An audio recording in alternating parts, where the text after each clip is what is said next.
gbọ̀gbọ̀nà kókó èsì gbèjì ǹjọ́míjọ́ kókó mini gbọ̀gbọ̀nà kókó èsì gbèjì jọ̀míjọ́ kókó mini gbọ̀gbọ̀nà kókó èsì gbèjì jọ̀míjọ́ kókó mini gbọ̀gbọ̀nà kókó èsì gbèjì ǹjọ́míjọ́ kókó mini gbọ̀gbọ̀nà kókó èsì gbèjì jọ̀míjọ́ kókó mini gbọ̀gbọ̀nà kókó èsì gbèjì òkókó pẹ̀lú òhàndà àgọ́. Òfin tán yẹ pọ́ntọ́ mi lè gbé tv tán lẹ mi kú tó kàdé mi dé dé mi wá òòlù ìwà mi tán ò. Jọ̀wọ́ mọ̀. Wọ́n tán yẹ pọ́ntọ́ mi lè gbé tv tán lẹ mi kú tó kàdé mi dé égbé mi wá òòlù ìwà mi tán jọ̀wọ́ mọ̀ sí àpàṣà bọ̀ sàndéjì ònyàmí tán ló kúrọ̀ dé mi náà yìí lè fi ẹ̀ inú irẹ́ lọ àǹpẹ̀rẹ̀ ṣèpè fàbà náà dá kórópó. Enana mi mojemelo okota egbetonji o favano ampere se pe mi kabo Rose dansu yino yoro nawe yodo kudo fin fama fon gandia mi fon gandi fi fon de ma boya mo ala fon gandia do no mesen lesin koma ampa dio su pa ngazo fon de no mesen lesin koma mi me de pinpon mi le mi ya fon de no mesen lesin koma trala ye me de no hokan bonodo no we wa yo ina wa ina tin bona tin be janwe Kanaduka bogona do gonai na dondo yime de moloji don bori alokwe don le me bo mi dore mi mo mi pon wa gbe mi don sere kwe mi don gbe na dondo mado yin ji bodo awon fo le bi se poro afa irumi la ina wa dagbe ne nu mesen dede we glo fi le bi se na wa dagbe ne mi gbon fi bo dondo do ayi to pe lodo hono gan mi le gbe ola oluwa do afa irumi la ina ze daga ina wa dagbe ne mo jami ga zo dondo yime de yin ajito mi don ajino mi don le mi dondo e me bi sese ne mi na dondo bona go ma dondo agasa po khepo oto mage tori mi dondo e me bi sese boka dondo vodu nu mesen sento de Afrika gbeji le bewi na do ma boka dondo azinpo wene de da homele bodo mi da san ko tenwe no de le bi lu kan pe bi o de togbo zin agbasa sedo agboho me don boka na dondo tochi meji mi sedo awonu acheji deweji bede mi o wa gbedi ejuro nu mesen le achopo hepo na no ekon ega anchi awe nyaje o kota mi ton egbe don ma kheji bleune o ye pọ́ntọ́ mi náà lẹ ìrànmọ́. Ena chena mi madame Rose egbe mi na do hodo afazi ye kama jangbon mi le do mi na yo do gbere me mi wa fi o afawe yin nu de yin nu tintan nu taji bo gbe to do podo o ngodo ami fi pon do atin de zunwe le do do idan ala de zunwe le do do idan mo we kan le dede o a wevi de to we le do do idan khere zon wa ga ho me edo dure don ai kunpa edo dure je jore aga ho ka do dure je jore be afa lo mi na wen segbo medo deji mi na gbon bo pe na yona mi ne mi kare afaji gbon wa lo dele tin bo yin wa lo koko bo mi dezon wa lo mi no le me egbe mi na do hodo oni do gbe to no fi kaka bo wa tronfi edewe memo ngo don no anyi se ho no ya zomewi no ya eze no ngo don do asia mi africain le bo moten yi walo mi don de les hommes ici be mi na do hodo ne gbeto kuzon fi ete we gbeto no awuzu mi na do hode ji supo mi don le ma yan raison bo gbelo mo fun bo de sien gbe bo yo vont ir dans le changement climatique o de nu o jina jaro jimono jaro gbelo me o gan o welonu o de nu jinu kuna yan do jinu kuma yan do welonu ye we vi orugbon ye ma mi mode to pe bo le bi wa de gaba gebe ne gbeto tronfi e de gbeto no anyin pendeji mi ado hodo gbe na ho e ti awe nyanji ampere se pe fafa no ahe o hota roji krembo namo o ne gbeto tronfi etenu awuzu o we pobo nkara wa ho mu godno ji na ho mala vava no me ko bloko hole yeme de enyo wa to hele yeme de mo do ki jowa mo nwe bo nu mi ton we sise nu mi ton we yehwe ino do yehwe home me de mo do nu mi ton we le bori godo mi don bori de khuna mi bo do nyande do ade yo gbero na zewi daga yo povu eyin we ama odo kwere ti o modo azon ebo mi yi de gbegbonu bo wa fi wi wa gbe mi na ho mi na do se medo ni ho mi de kusi bo ho mi do azon si dagbe mi ton de adusi amele bi sezin hun ni hun do meji ne gbeto ku zon fi ne gbeto na yin de gbe fi keka bo ku vodun no lezon ne gbeto na yin keka bo tronfi il devient sain et non vous mais oui me ko de do de be do o me to inse me mais non inse be ne trophy sero ma ku ne mais de ma blème yo je sero ne me de do awe do mo o sekweti bo i don yero mo sikaga yero mo lebo yedi de ne le tin bo no de no khlemi bi blème wi de don de mi don wi ezezon messi ne aga de no izon yo po vous ya nde to we bo nde ma to yo fu pa ba mo yo po si bo enyon bana yizon si yo po re hun dan bana yizon si ne no do yo do ne gbele enyon enyana tra e manyon ne manyon de pepe no mi le lo e manyon bo yizon messi manyon no le yizon messi bo ze khode bo ze da lo na mi ete ga yizon messi nde yizon messi we vodun mi no le pratique nous yi nous joamo mi no nous mi no bulo kokole we we yovo ye yizon messi ko gbenu bulo bo ze we poti nde mati ye kambi deme boze do funa yami tori me de no do ne do lo manyo me hore na ogba se chobo de do ne do vodun nu me semi no le ne do ede kaka bo do ye kwe kolo bo blog ma lo pare ji ya blog mo gberegbe vodun ye jo vodun si sen do gbe ne gbe amro gbe ava amone mi legbe kwa mi na vodun ne do gbe fo hun gbe oui ne na gba jage claim de demi awe ye no do awe do ke rime de pinpo mi de ye no do na we do nowe zi vie mi kun kan nowe no mi de be wi adoma dio de fi ozan ovi zawe no mi jeda lovi agunda fanfan wuto akono wo yovo agunda mrofo ado don do ko zagan de no chacha idon chacha leko dagbe ko mi le dagbe ko aholu togbo ahoho de no do dagbe ko wo nowe emotoa dagbe ko de ya emotoa enyo de dagbe ko mo ya betore mi mene do minaze togbo kiseles de temps par exemple yeme de o 7 tonnes le il ze do bouton 7 tonnes le voilà do il ze bouton bo ga do noezi vien mi il do noezi kun kan mi de ka pita lo mi mo bo ele de temps en ibe pi ta we ni do ye kan we ne le ye kan ne le bu do ami gbetole ti kanfran bo so gbeto yi tagbo idon le bo yi gleme le bo de soda bo kan ni ruzu gbetole ma bo do mi ye zemi akogbe mi kana jigbara mema mo bo jigba Africa gbeji fi le o mananta for de jami wa me ko no do ajuri mo nko don le da ya chena we nu Africa ta be dike ko jo ko fo yin nu dagbe Africa gbeji fi ne le bi se jodi gbeto tron tomele o maboka yan Hollywood le saba le boka wa dame de ko gbe ma oui ne bu no ko lo bele yo boka jivi boka bo tome wi etron be ga do mi no we sin kunka ne me de no do ene le awe iba donado kunka de we yin mi egbe di mi no c'est Saint Moïse Saint Joseph Saint Jacob ene le bi se yin no bo mi no adorer ne sachant pas que ne gbeto tronfi eno taidi ete yesi sen bo yino adoré rimede de Africa gbeji wa ide yesi sen gbeto de Israël gbeji don sen et tu veux bojo to do sun kamete yo to mi no di chi odo tepa oui ne on nous oblige à enterrer nos morts au cimetière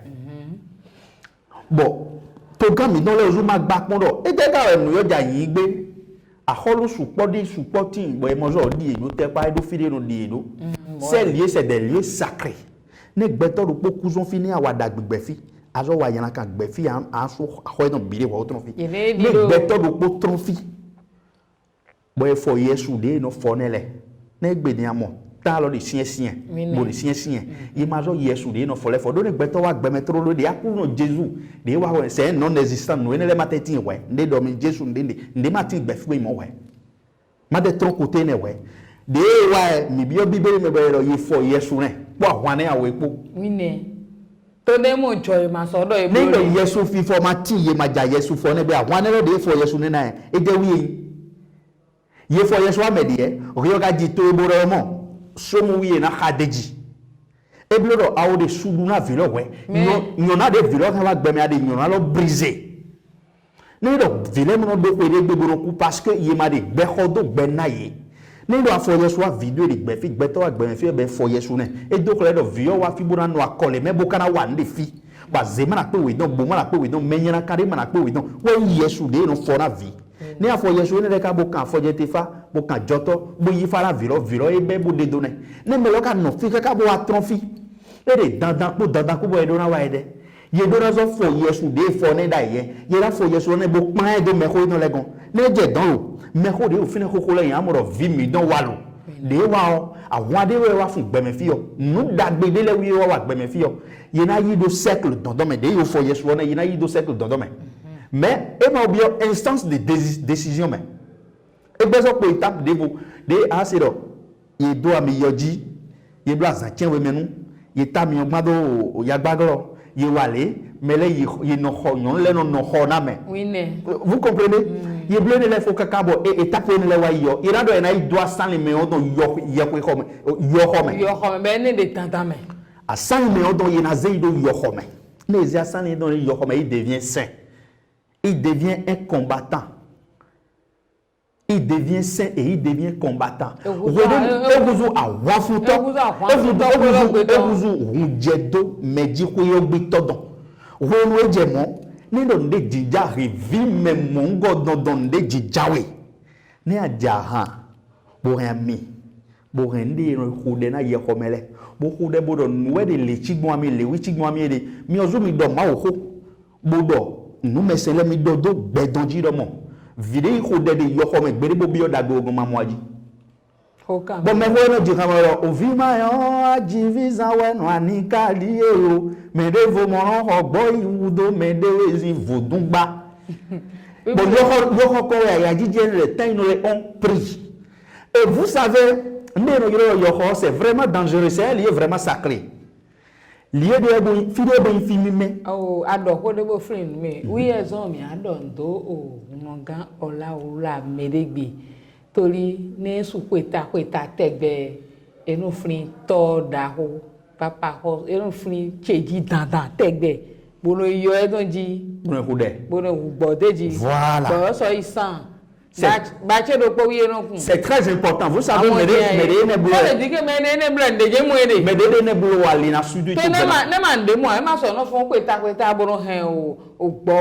fera 120 ans. Il fera les 120 ans intacts. C'est un lieu sacré.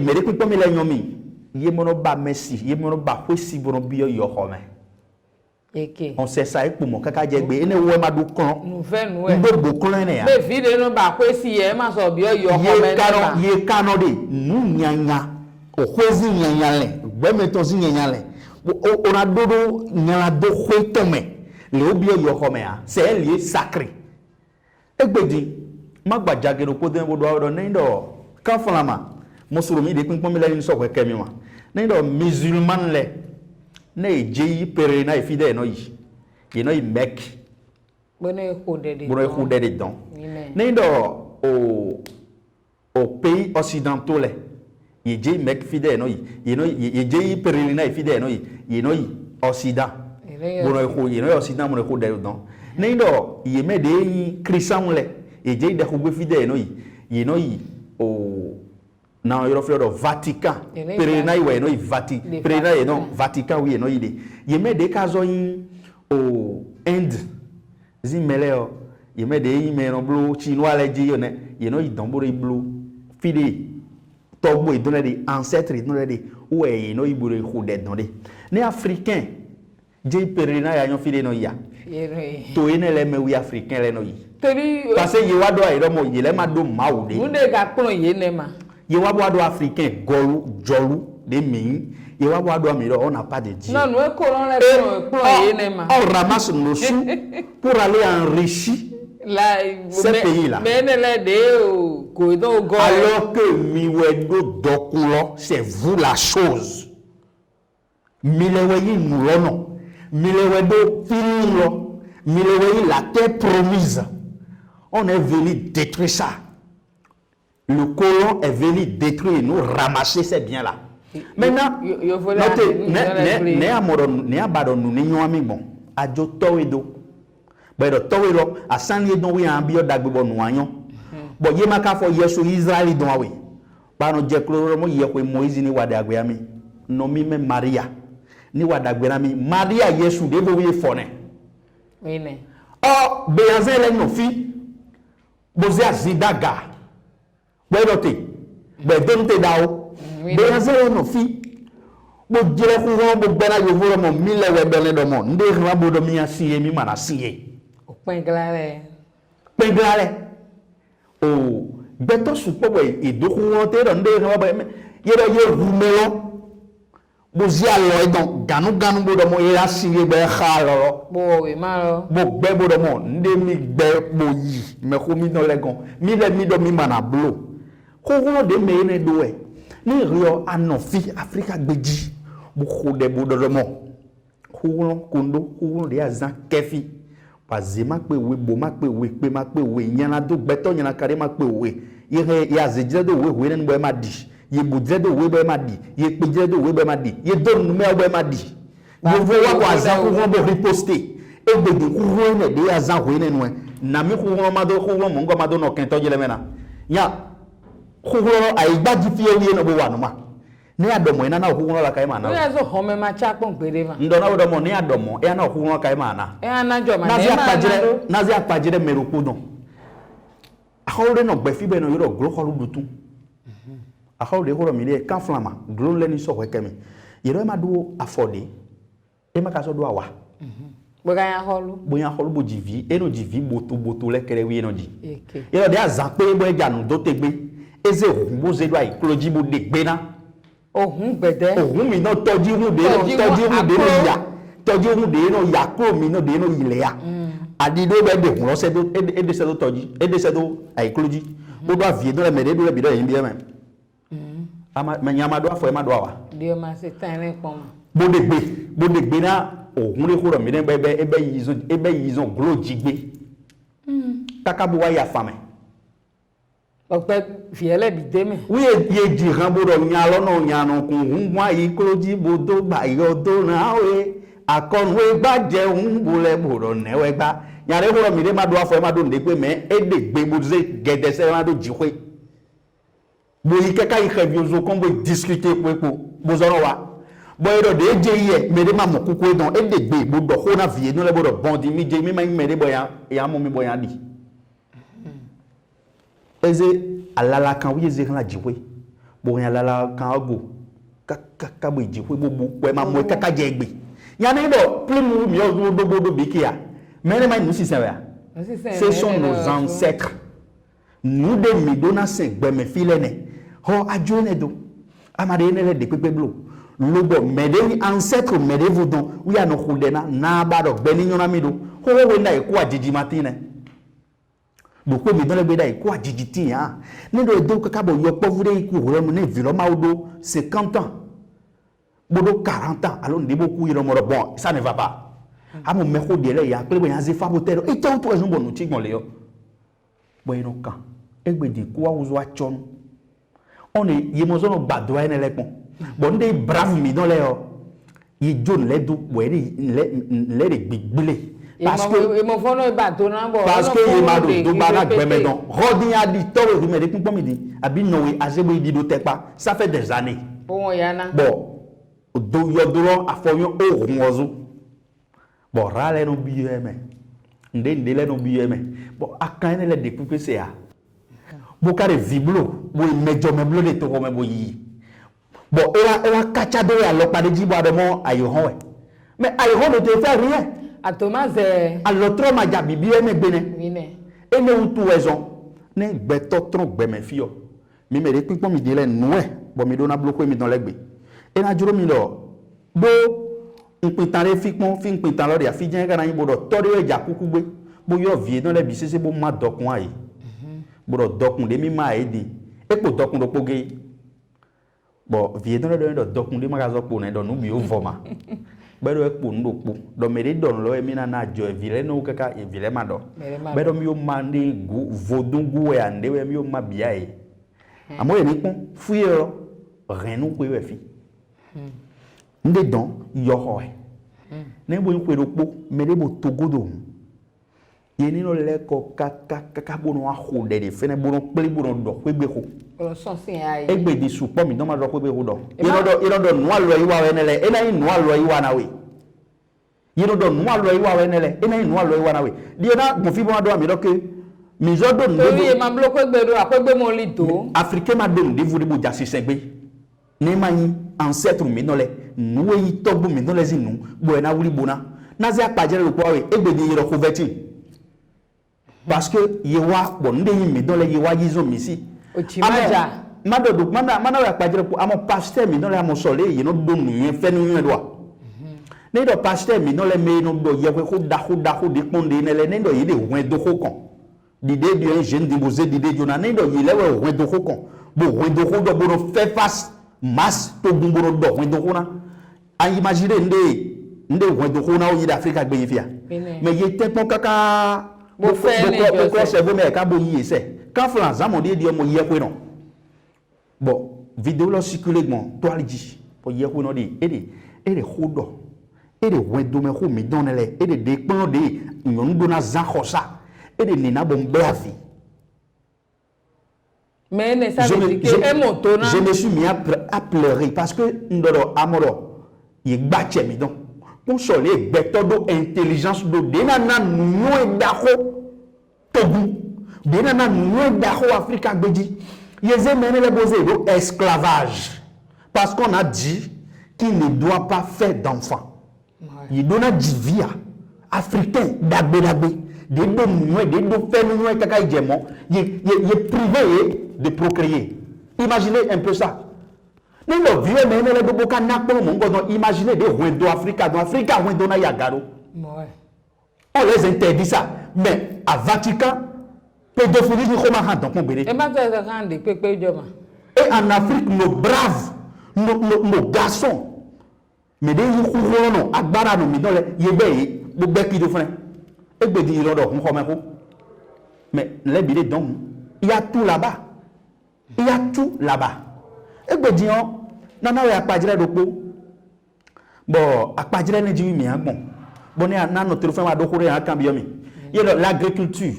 nous en avons plein de terres au glé ndona we do mi do glé po bon glé na nyonu et gbe di si nous prenons par exemple frérot de vos zones quand que je de monter péré il y a des églises évangéliques qui viennent aujourd'hui et c'est des gens extrêmement cinglés je le dis parce que bien fini Edouard Zon Nemoudé Noa Chobo, j'ai fait des travaux champêtres. Ne m'a dit Diozo na bloa au moins quoi na l'église. Mais aïe de ma rombo, ye goma khode, ye ko comme dans mais ye mari nous khobo ye de ko bede. L'état béninois doit penser à ça. Mais nous la diamo vimi dans les et mon calage idélé. Yerobo, il y a lundi, il y a la prière. Mardi, mercredi, jeudi, vendredi, samedi, dimanche, et la prière. Et il y a des pauvres dames. Nous sommes mis dans les teams. Bon, vie et dans les mamans, nous devons vous faire samedi, il y a 200, il y a 500. Il y a des 600. Bon, si c'est quoi faire vie quoi c'est pour nous dormir. Je pleure parfois. Et le matin. Voilà. Et le matin, le pauvre dame. De ma mon bobo et un son bois on black black ba midi c'est oui aga trouvé à Saint-Louis à Nyari boya ko we doro ya we rome ne a besoin de dans une yewe dona we domo il n'y a rien là-bas et j'en suis sûr et certain que nous défendrons nous esprit bede les oui défendre donc il n'aura pas de fainéant de l'année de Cameroun vous venez que mina wande que zawenzi c'est 0 plus 0 égale 0 parce que nous défendons de l'Europe yeko Africa donc Africa zité ce qui nous a été volé il est lui défendre. Et mais il a mal à faire quoi oui. Né le glé. Né à fond 5h30. Aïe mais on les vle wenen. 2000 les 2000 no to mi no go le glé mon ganton damain. Né à glé mais. Bon, bozé à la pas de ya oui. Kaka to na o gantia oui. Au zé à la pas oui fo. Bon ne ko gantia oui da gantia ton. Di gantia ton da. Au fois la pas doué gatienne mais au fois la pas doué nem développer à dire que à rien ça va ko ba blon lo maintenant le soir déjà à 17h30 né avoir églé mais bon ne avoir ko we ne avoir ko ya rien reposer Ne ay gleme weja 17h30. A rien dans la pa we. Et puis le 4 à la pa gleba n'est pas jour. Oui. Awaya doko ka we no azaton me. Awaya doko me 7 jours bo de awaya doko join me. Ça veut dire que si ça reste 6 jours, 4 mido gleba n'est fois 6 l'ennemi a en une semaine, ou bien en 2 semaines, mais là, rien à l'air, l'état n'est concentré de glé dans rien à l'air. Ces braves garçons-là, ils mettent des sous ces glé les églises évangéliques les ont pris en otage. Bon, tant de glé, mais besoin 5 heures, on dit à prière à l'église. Et on fait cette prière. Peut-être on peut terminer cette prière à 8h à 9h.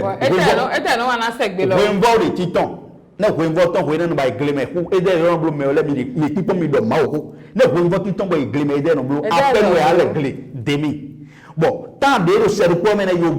saison et qu'à durer un mois. La saison durée un mois, nous pouvons un mois.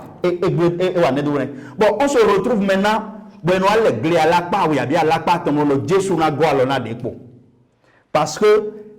eyo 2010 ma una do de me Jésus ma na me yeni wa eyo 2010 ma una do de me bo vimi don kwa simi non po e adu nde ba mi de ko ngane il faut commercialiser ouais ko bo me de voulait ya do mo il faut commercialiser ouais ko bo nde tache bo a holna de jamais a holna mo wan do dira to mi do tandis qu'on nous a amené l'évangélisation, le blanc est en train de développer les choses là-bas. Ouais. Et le cerveau développé. Le blanc a fabriqué le téléphone portable. Le blanc a fabriqué l'avion. Le blanc a fabriqué l'automobile. Le blanc a fabriqué le véhicule. Le blanc a fabriqué un peu partout des trucs. Et le pauvre africain, on vient nous vendre ça. Et nous les avons ça avec nos maigres ressources qu'on arrive à trouver. Vraiment. Et en même temps, dans ces ressources-là, on nous pile. Nos frères qui sont noirs mettent des trucs. L'Africain est plus riche au monde. Le plus riche au monde, c'est l'Africain. Mais c'est l'Africain, ma soeur.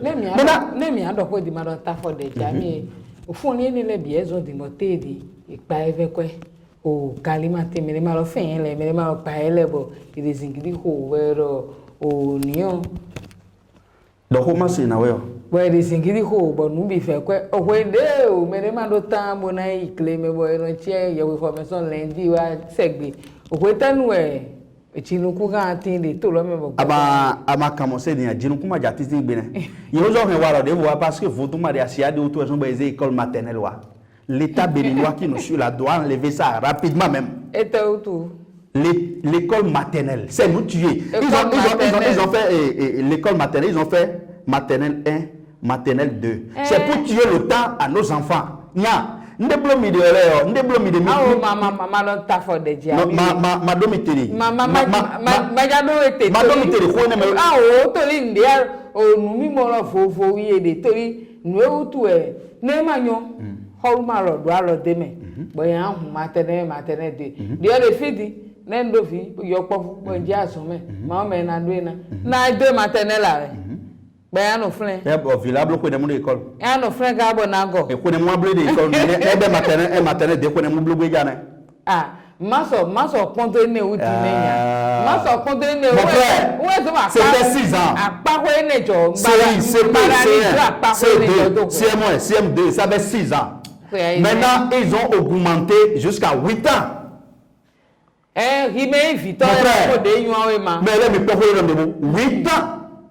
qu'un être humain, bon, quoi, il y a des vidéo, il y a des vidéos, moi, j'en connais qu'à 8 ans. Quand nous venons, notez, 8 ans de coups primaires, quand nous venons ici maintenant, mais voilà, cours secondaire, il y a 4 ans pour le premier cycle,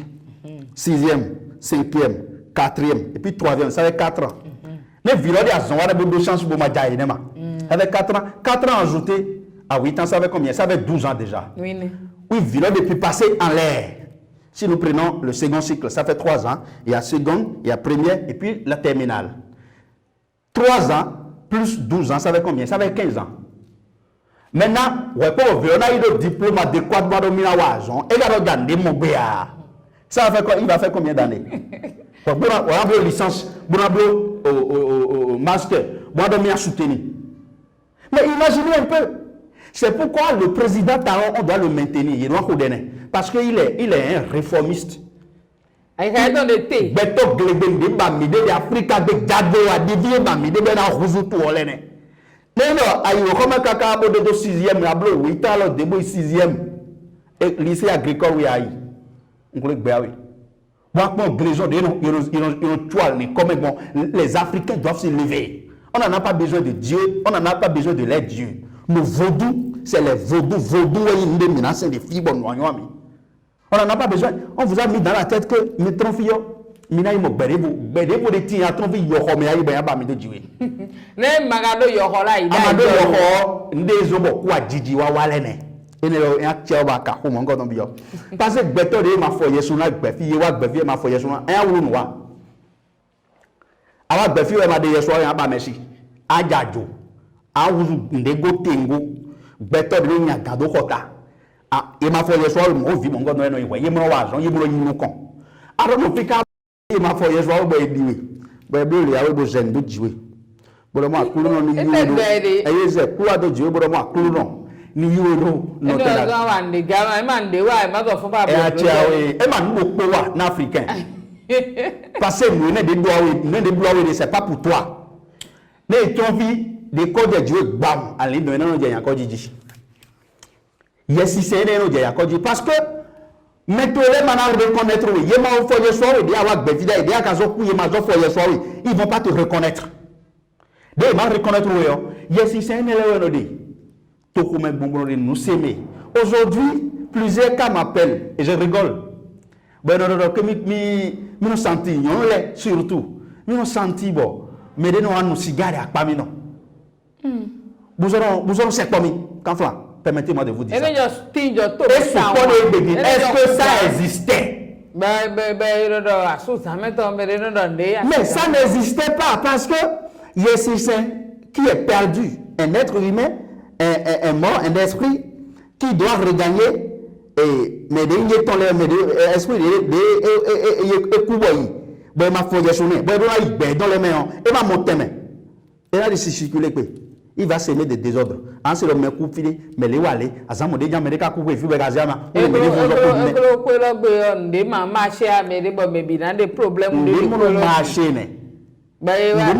marché. Parce que Yesoudé, il devient esprit égaré. Il devient esprit égaré. Et ce sont eux qui sèment du désordre. Ils les ont tout, imaginez un peu, et il a soutenu nos cultes endogènes, il a soutenu les vaudous. Il y a des mineurs les évoqués bamea. Jikuno jado garimeno jado no mi doko doko mo yo kome. Jikuno jado garimeno jado. Kwa jiji azo sezo ku mo regberia. De le que corona wa bura don te to me fio un roumain. Il a tué dans il a tué dans d'autres pays, mais le président a regroupé rapidement les défenseurs de l'écoute endogène. Ils ont prié,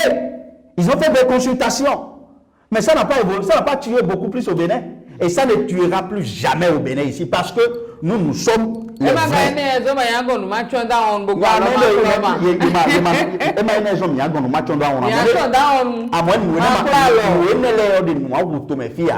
Ndeya zombo edo ezesedo nindo mire ke kambo sisa afimere bo itogodo bo nindo mo mire ke kambo sisa to me fio boka he vodun le go di anwa mire fi no anwa mire fi beto de go nyenya kambo mi dozi nule ya edo me bi azedo ke awa ma se mire le gbe pepe amwa wajo e mna wa to me fi kun gbere awa lo maka wane. Donc de façon ramassée mi me de ni wana mi buru kun mi nele na do na mi do mo ni ma pachami yo mi ma ka gbele ko me lo adivie sunu zo we no son me ko le ple bo zemi sedo bon nous nous mi do ko le moi je suis un peu raciste pardon maodia ndo ni wana nano dindile do vovo quoi oui mais Joy Florida no me na nyone America beji wi porozeta ezia fodo je do ka bo roujon nous me zo on ti me ka bo anya di enema africain parce que il a la peau noire et on ne veut pas voir les noirs mais des racistes Bon ma barque mini dijo jado ko di ko mi ko. Vous voulez que men ele mina mo ire se yena ke se ko to men zindega bo mina se we. Donc le se ko to meti bo nu dagbe. Malgré que mi je to do me bo ro que we ma we le mi ado visa, mi ado quoi les comptes mais le bon de moi dagbe ne fi mi blo mo na kon. Afrique a mi blo mo na kon. On les appelle comme nos dieux, on les prend comme nos dieux. Bon disons raciste et les gens qui viennent la Bible que allez voir les parents là-bas. Moi nous comme les nos entourés après on va parler du climat parce que le climat il va permettre de c'est faux, ils ne vous aiment pas, ils nous ont arraché nos biens et il est temps qu'on récupère tout ça. Vous avez disposé de filles de diado. Il faut des tombeaux de planning gagner les biens. You know see a dovi you know see do komendo na mi Il m'a pas me support vilo wi mi kaduna ji me ko mi no le nya viwi ejima but di mi ozu mi mode no traité mi ozu mi mode dio ma do fi ko mi ozu mi mode papa no mi to ma don ta for de ji ami ma don ta ma don ta for de ji le mi bro tori mo ro ke o Olúwa mi ton lo ti gawe e de si se ko na lo nya su de nu mi asese ko lo nya su de nu ni amona gon fi buru do na mi do mo ne jo togbo de blo fi koko le africain le do poropo na nyon de meyin ne mi nyon de meyin gbeme na bo na mi wugan egbedon ne africain do poropo nyon de yin gbeme na bo na mi wugan egbedon do to de mi aje you know doit rapatrier mais parce qu'on n'a pas les docs you know rapatrier mais il y a ko do ami lo ke Jésus ku do akuru di bo fo lebi bon di ya de pe ma do tin ami mais combien de fois on vous trimballe par terre là-bas gbigbo mi doni wuri ayu mi ni yo ke nya ene le o yi ma yin wa de ami donc yeze ni obuzi ado alo na mi bodo ren ndé mi dans les blé mi wuli bona mi de le mi fo yeso na vi mi dans les mi die on mi plan vi mi dans les kwe ndé ma ro kwe ni Victor se pe do na mi do mo ndé pe ma de kwe bono dume walo nyanya vodu no wada gbeni me ha vodu de mo no rume me de no vodu ko we no wanu bigbele we no do ai ka de to e nu nyanya wa to mi ka zo vive do mo ye ni jale bon ndé do bo wanu nyanya ye ni ato do godo mi non ne mi aje bo fo wa he nyade wa yi numi non so mi sida yi ni be nu yan le na mi afon ha kai mi ma so mi le pipo mi di mi ma so dire nu yan ado africain de we e de gbone ko gbene lido mi ma so dire nu yan ado africain de we mi gbone ko gbene lido mi tempon bo fo yesu na vi mi no le mi yi ko mi plan vi mi no le ko fo yesu ai yi ni do suna si mi don le mi place mi no le ko yi ni do su ai nyonu e ma do gba vo be na je file nyonu ma do na khle file so ndevo nyonu ma do na blole o nyonu merci e mo wale mi plan yi ko c'est vrai que ça va être difficile pour que nyonu mi do gbe nole ye ni yi amu yi ni gbe do blo fo bo blo pere don bo yon su bo yon de no mla akomi don mi akoyi mi don mo to da yovo ni kado yovo do mene ni yon de no mla vi mi don le gbo yi vi mi don le mla gbo mo de odin le zingiri ko kaka wa si ayi me de bu gbe do zan ni abe zan we nu pam lo janga no doma parce que do to zo modo ye yiro nde yiro ko no bu mla e na wo zo di na bio mi do ke ne me no lezo ku mi ten pon bono di yesu ai ne do ya te khode ai re ye we ro de pe me hu mi ten pon bo fo yesu ai de ko gbe welo bo se jo le khode ai e ka ku mi ma pon mi ye ko ro de we mi to asan me no le don bo se do ye we ho me ye ho me do yo horo wi we ni mutaji we fi de mi na no bio de do ko mi no re be me de ka ri sise mi fi ni buri gbejese mi na yo do zan won Victor se pe yo do giwe de mologo do mi na yo plus 229 plus 229 96 54 39 45 plus 229 96 54 39 45 Rose Dansou afa Illumina ena hedo ugbe bona hedo te kaka bo mina zo akweda san revo be ena chena we empereur fafa no mi ton Victor se pe wi ne meche mere gbe ti bi ton le o ko de Victor se pe do ne edo mi ni wuri bo mi de le ne ko bi ton gbe an lo to hu me wuri bo na nu me sen de to mi ton jodo tagbo mi don le jodo bodedo mi wuri bona to ne mayan ya o gba se cho bodedo tori wi e osu ye rin kaka bo ajodo tori ne jodo e mo ro yan wa dagbe ami ne ga le de me kumbu yin do nde mi jodo e ahin ble fi mi do le wu ya gbide ne le bi chobo de do kaka e ma gbidi bo jodo be ne de friend tanda o mi awuri bo na me wuri bo ami de wo yi gbesu ne dagbe atiyan do propo mi to zomo we to mo do ndo papa hosu de fo li cheji mi to tanda do ndo trala bo do dagbe na ti na hosu fo pana de afo ne gba kuna de to tani ma o mere pepe amu ndo ndo gba kun to tana no le po bi sese eyo no wiwa mi to cho amo mi ze pe jije ndo fini e were